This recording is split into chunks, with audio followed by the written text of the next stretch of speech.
Adossé au flanc du rocher du Combalou, le village de Roquefort s'étire sur 2 km. C'est ici qu'est né, vers la fin du Moyen-Âge, le fromage de Roquefort.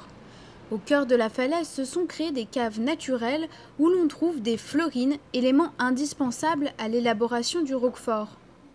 Donc là, on est dans une fleurine. Donc vous savez que les caves de Roquefort sont climatisées de façon entièrement naturelle.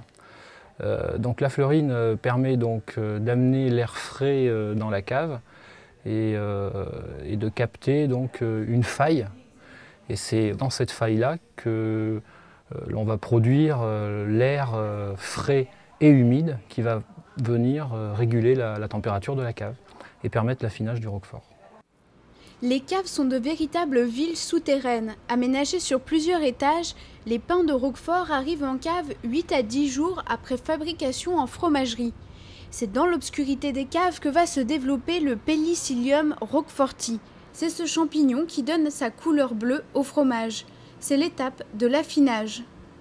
Dans cette étape-là, le Penicillium roqueforti qui a été apporté dans le lait au moment de la fabrication va trouver des conditions particulières qui vont faire qu'il va se développer.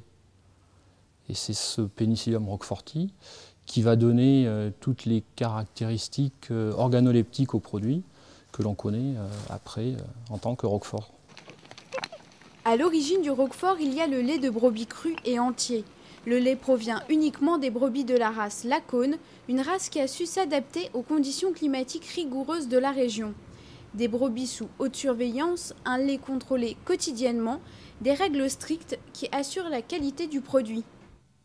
Le lait est analysé tous les jours pour la qualité bactériologique du lait, puisque c'est un lait cru. C'est vrai que c'est une sécurité pour le consommateur. Alors souvent on me pose la question, est-ce que c'est une contrainte? Non, je dis, c'est une sécurité pour le consommateur et nous, pour nous, on est tranquille de se dire, voilà, notre lait, il est conforme, notre brebis, elle a un étiquetage. Si un jour il y a un problème, on peut très bien remonter à l'exploitation. Le fromage de Roquefort, c'est le mariage providentiel entre un heureux hasard géologique et l'irremplaçable savoir-faire des hommes.